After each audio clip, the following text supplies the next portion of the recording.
Jadi memang kebanyakan kita hari ini tak mengindahkan lagi adab-adab kita bermedia sosial kan gitu. Jadi media sosial ini satu nikmat yang Allah Azza wa Jalla berikan kepada manusia saat ini ya.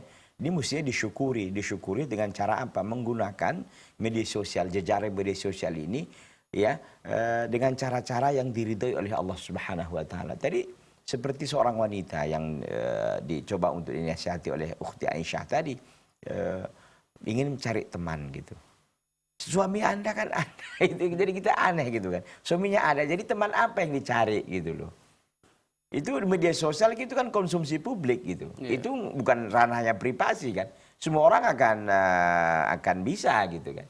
Nah, kalau yang nanti nggak mahram bagaimana gitu? Coba untuk mendayu-dayu, merayu-rayu dengan chattingannya, dengan postingan-postingannya. Ini kan bisa terjadi kepada hal-hal yang tidak kita inginkan, bisa jadi terjadi perzinahan. Dan berapa banyak terjadi perselingkuhankah itu, perzinahankah itu dari media sosial ini.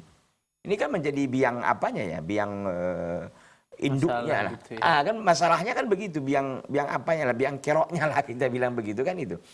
Dari situ kan, dulu teman-teman yang SD-nya, teman-teman SMP-nya, teman-teman SMA-nya, teman-teman kuliahnya, ini kan dengan media sosial ini kan semuanya bisa terlacak lagi kan. Jadi istilahnya bersemi kembali gitu kira-kira.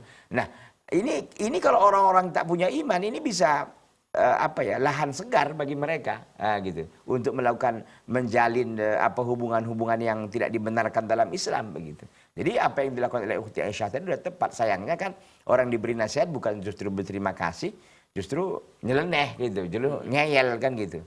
Bawel istilahnya gitu kan. Nggak enak kalau baca Al-Quran. Baca Al-Quran itu kalamullah. Yang kita tahu membacanya itu Masya Allah luar biasa pahala dan keutamaannya kan gitu. Kenapa tidak dia mau lakukan itu? Mungkin kedangkalan iman karena kejahilan dan sebagainya. Karena hawa nafsunya sudah diperturutkannya, syaitan telah menguasai dirinya sehingga dia tidak mampu lagi mengendalikan dirinya, sehingga terikut dengan tren atau terikut dengan ya orang hari ini kan semuanya bermedia sosial gitu. Saya kira jaranglah orang yang tidak terlibat dengan media sosial. Tapi di antara kita yang ada yang pandai untuk memanfaatkan media sosial itu dengan sebaik-baiknya, ada di antara kita juga yang terjerumus akhirnya masuk ke dalam perbuatan dosa dan maksiat. Na'udzubillahi min dzalik.